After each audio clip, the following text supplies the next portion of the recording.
fair to say that lockdowns have been pretty tough for so many people from different walks of life, and as a result, a lot of people have suffered during lockdowns, whether it be 1, 2, 3 or 4, with depression, anxiety, some insomnia. One industry that's definitely been hit hard is the entertainment industry. Musicians can't perform in front of people, and comedians unable to film TV shows or do stand-up routines. My next guest felt it all last year and has come up with an app that not only gives comedians something to do, even if they're in lockdown, but is designed to help people that suffer from insomnia and anxiety.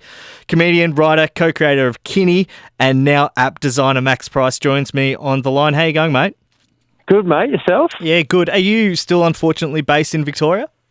Yeah, I am. Oh, you know what? I've just got away to Daylesford for the first time leaving the city in over 12 months. How good. 12, geez, you haven't gotten away from the city at all? No, just like, well, I've got in an apartment with 2 kids under 3. So I've lost my mind a few times, but finally away in an Airbnb, a cabin in the woods kind of vibe. That sounds almost a little bit scary, but we'll just put it as a positive thing. I slept terrible last night because I had the cabin in the woods horror vibes happening. So, I'm much safer in a big apartment in the city. Yeah. So you got, did you say 3 under 3 or 2 under 3? 2 under 3. Yeah. I'm in the same boat as you. I've got a nearly 3-year-old and a nearly 1-year-old. How tough has it been for you in lockdown with the kids?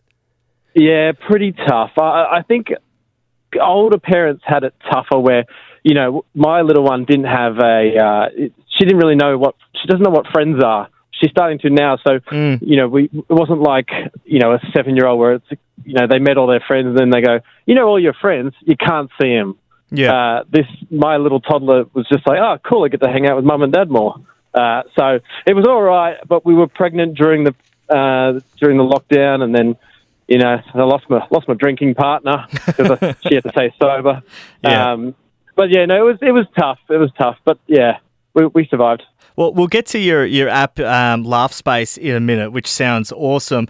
But just, if you don't mind, can we talk through how you went last year? Because I know a lot of our listeners, a lot of people do suffer with insomnia, or they might just be on the road and stuff. What were the things that you struggled with, I suppose, last year in the depths of lockdown that led to, you know, you creating an app?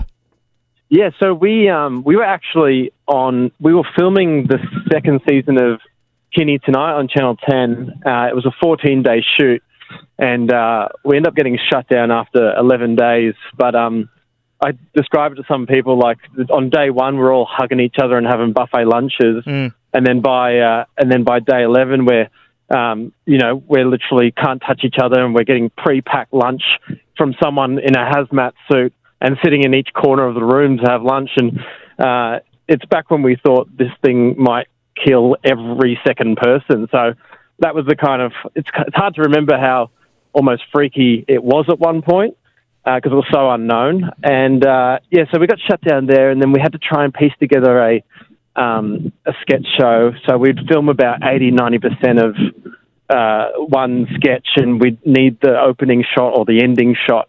And that wasn't done, so we had to throw the sketch out. And then we had to film the live element, quote-unquote live, which is in front of a studio audience. That got scrapped, so we just had to try and work out. You know, it just turned in, like, it was headache after headache. And then I had my own production company, which, you know, kind of did comedy content for brands and that. And we lost almost half our clients overnight. And then anyone left started going up north to get content made because... Yeah.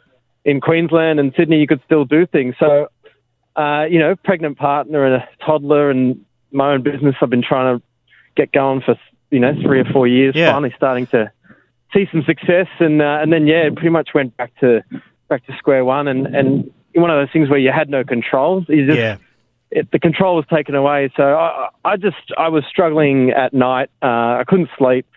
I tried some of those. Had you experienced anything like this before? Like, never. Mental health illnesses, I suppose, yeah?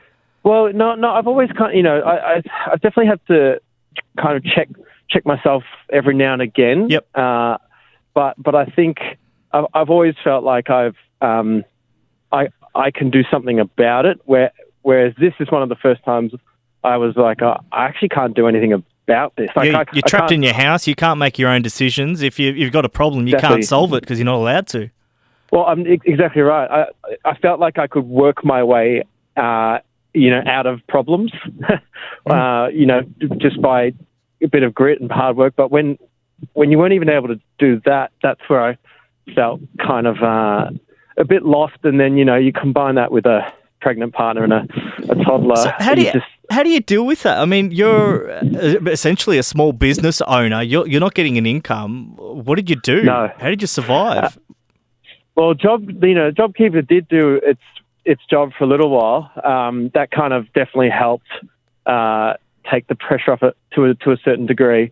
Then, it was, the few clients that stuck by us were great. They kind of were like, we'll just wait till, until you can do what you can do. And honestly, there was just days where it was we'd walk in the park for 3 or 4 hours and then get back and just, twiddle our thumbs and try and stay positive. But there was some pretty dark days at some point. Well, honestly, it's awesome that you can talk about it and be so honest with it, because I know that definitely helps other people. I know a lot of people now struggle with listening now will be struggling with their sleep. What did you find? And then we'll get to the thing that your light bulb moment that would help you and others. Yeah, it's funny because during those times, I was those kind of real tough times. I was. It's the overthinking, I think, the one that is the killer for me, where, in bed, just the racing thoughts and, not being able to kind of switch off. But, I didn't want to kind of switch off with alcohol or any of the kind of unhealthy ways of switching off. So I tried some of those American apps, the sleep apps and all that. The mindfulness apps? I thought they were so serious. I was when they go and focus all that energy into your shoulder, I'm like, I'm not doing that. I can't do it. I'm not putting any energy into the shoulder. I don't know what you mean. And then even some of the celebrity things, I don't know. It's just something wasn't clicking, and I would actually revert back to an old podcast from the mid 2000s with Ricky Gervais, Steve Merchant, and Carl Pilkington. Yep. It was just something about these three blokes talking about nothing, and their calm, like English voices that were just kind of like it actually stopped my own thoughts, and I could just kind of put my instead of energy in the shoulder, energy just into whatever they were saying, and it was just. So dribble. How many of the apps would you have listened to? All the different types of tapes, CDs, etc. I reckon I gave about 2 or 3 a go, and I got all the premium versions of them all and tried them, and I kept reverting back to this, just YouTube compilations of this podcast. But the problem was, about a half an hour in or something, that an ad would pop up, for Samsung or something, and it would just. And I would just wake back up. What? Or Ricky Gervais would laugh too loud, and I would wake back up. So they weren't designed to try and put you to sleep. That was the issue. I love that. Just halfway through this calming moment to try and relax you, all of a sudden, get the latest Samsung. Yeah, exactly. No, that was just the YouTube algorithms. Yeah, of course. You've had enough free time listening to something, and let's pop an ad in here. All right, so tell us about Laughscape.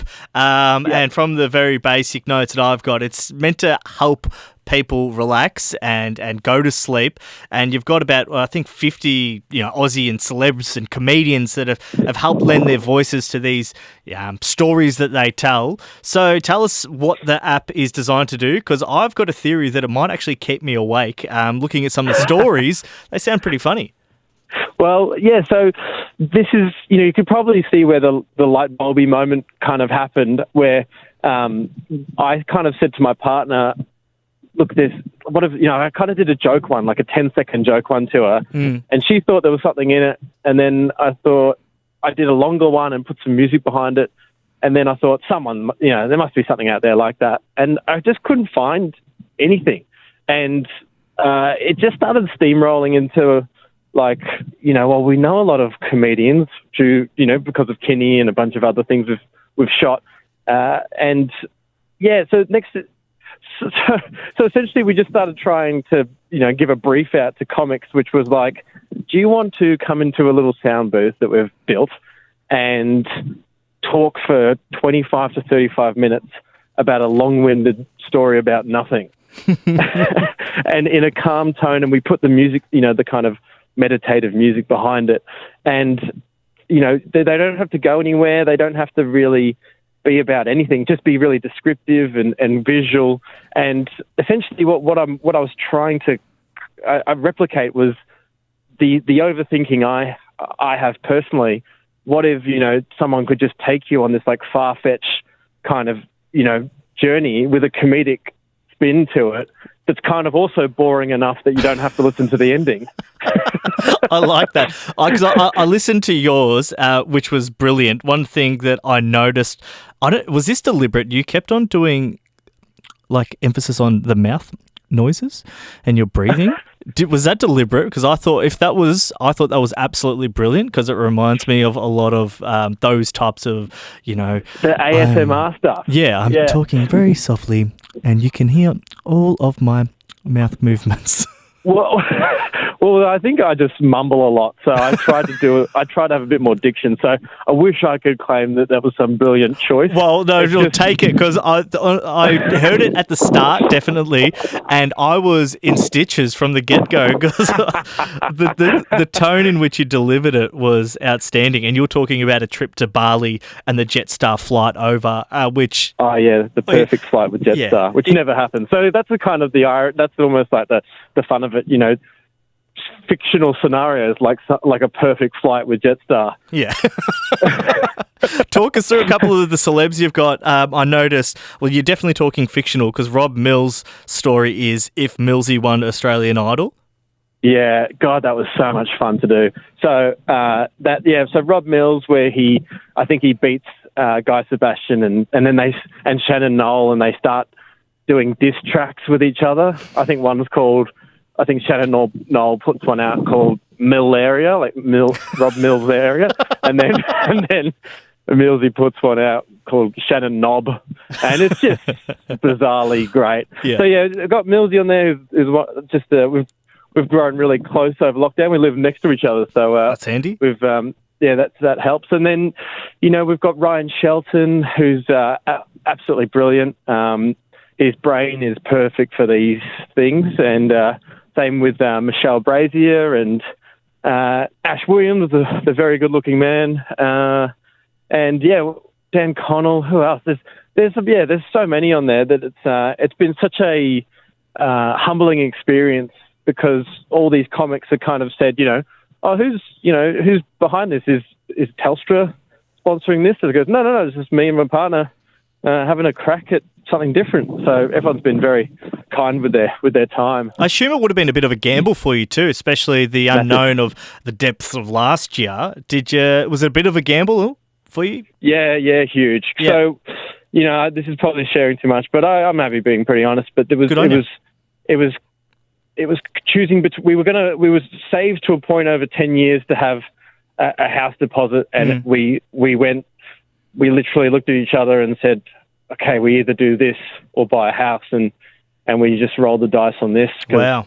We just believe in it, and we believe it might help some people, and that's huge, man. That's it. That's all that matters, really. Yeah, I really appreciate how open and honest you've been through this while, having a laugh through it all. What would be, for someone listening now and that wants to download the Laughscape app, it's on the Apple Store as well as the Android Store. You've got a free version and a premium subscription of $7 per month paid annually, as well as 7-day free trial. But if someone was to check it out, what do you want them to get out of it?